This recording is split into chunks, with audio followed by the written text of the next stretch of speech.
Hey, you made it to the end of the Golden Sun No Save and Quit tutorial. This video is going to be really short. I just want to leave some final thoughts on how to really grind for a good time in this category and my thought process on how to do that. The place that I've chosen to start this video in is right here for a good reason, because this part here kind of exemplifies how you go fast in this game, believe it or not.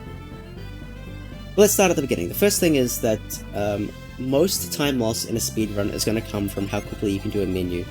Whether that's changing your gen around, whether that's executing commands in battle. One of the easiest ways to improve across the board is by having good menus. Right now, I'm the only person with a sub 350 time. I suspect people will join me very soon. I think Bowie the Hero will definitely get there, and I think there's a couple other guys carrying him who are getting very, very close to this time as well. The biggest difference between me and them at the moment is the consistency of which I'm able to execute in a battle. That means that I'm always doing my battle inputs just a little bit faster, and if every encounter is I'm saving a second because I can do the menu slightly faster, that just adds up to so many minutes over the speedrun as you encounter so many different encounters and so on and so forth. And so I eke out an edge over the time and just consistently am able to get save time where other people aren't able to. So I fully attribute that to going fast in the menus. Consult the first video in the series, the second video, sorry, on the basics, that explains menu gliding. Get really good at that. That will save so much time over the course of the run. The gap between the top runners and the people who are starting for this first time, a lot of that can be put down just to menus. So if you grind those out, you can get for a good time. If you're actually going for like a world record or like an actual insane run, the real thing that's going to kill you is RNG, and that's kind of why I'm here. Recall back in the speedrun how I was like, oh yeah, in this part of the game you may or may not get an encounter. You could get 2 encounters. And you may get to be able to encounter reset in Suhala, and like, oh yeah, encounter reset, nice, we can continue on our way. All through this back half of the game, like Tolby to Gondwan, to Suhala, go through here, all the way through to Lalavero, Venus Lighthouse, all of that stuff. There are so many instances where the encounter is reset by a compulsory fight or a screen transition or something, that if you get the encounter in between those things, you lose so much time. It is literally no exaggeration to say that you lose between 20 to 30 seconds per additional encounter, and if you get bad RNG consistently through the back half, that's like 5 minutes gone. Like, nothing you can do about it. So unfortunately, a lot of this game comes down to RNG. If you get an attacks first and Venus 2, you save 30 seconds. That's obscene! And there's nothing you can do to manipulate that, so sometimes you just have to put yourself into a position that hopefully is going to give you the best outcome, and then play for that, and hopefully the RNG will eventually be kind to you to get that. I've mentioned that philosophy quite a few times, where I always say, look, this may or may not save time, but I feel like I'm putting myself in the best possible position if I get good RNG.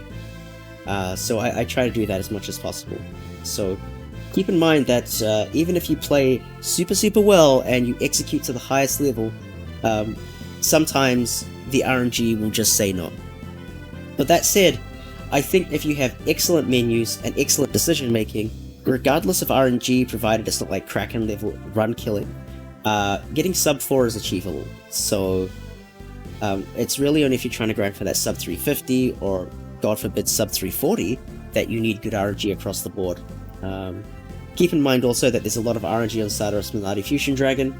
I had a run that was 345 pace, so 345, and then Fusion Dragon decided to troll me endlessly, and people died. I had to use the recovery strategy. It was just gross. And I ended up losing like 3 minutes on that fight and ended up with a 348, which was, I think at the time that was still world record, but like not a good world record. But yeah, like sometimes you're just gonna get, the game is gonna be a bit mean to you, so you just have to deal with it. So don't be discouraged, but just accept it, and just know that that's part of speedrunning this category. Embrace it, and just do everything in your power to go fast, and if the game says no, the game says no, and don't let it get to you. Hard, but that's the only piece of advice that I can offer. Finally, decision making. Even throughout this tutorial, my decision making wasn't up to scratch. I'll be honest on that. You would have seen instances where some encounter survived because I did something silly, or I did something wrong. It's just like, well, it is what it is. Having good decision making in this category is basically equivalent to menus. If you make the right decisions consistently, you're going to save a lot of time over someone who's not making good decisions. Good decision making is 100% familiarity with this game. There's nothing else you can do. What you have to do to get good at this game is to just become familiar with how to kill encounters really quickly, particularly in the back half of this game.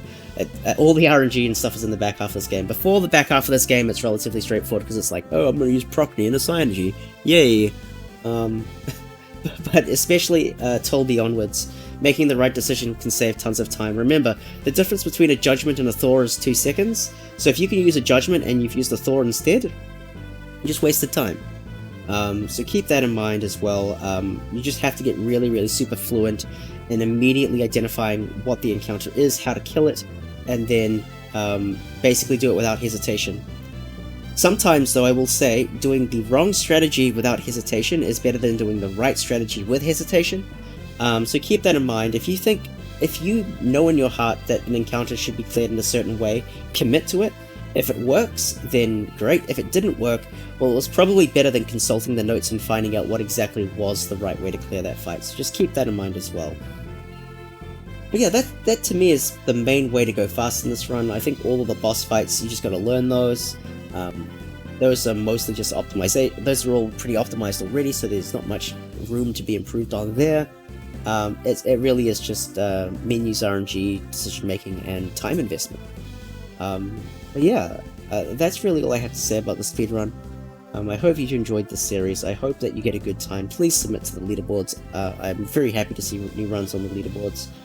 And yeah, well, again, thank you so much for watching this series. Hopefully it has been helpful to you. Hopefully you've gotten a lot of value out of it. And maybe we'll do the same for TLA. Who knows? We'll see. Alright guys, one final thank you. Leave a note in the comments if you want anything else explained.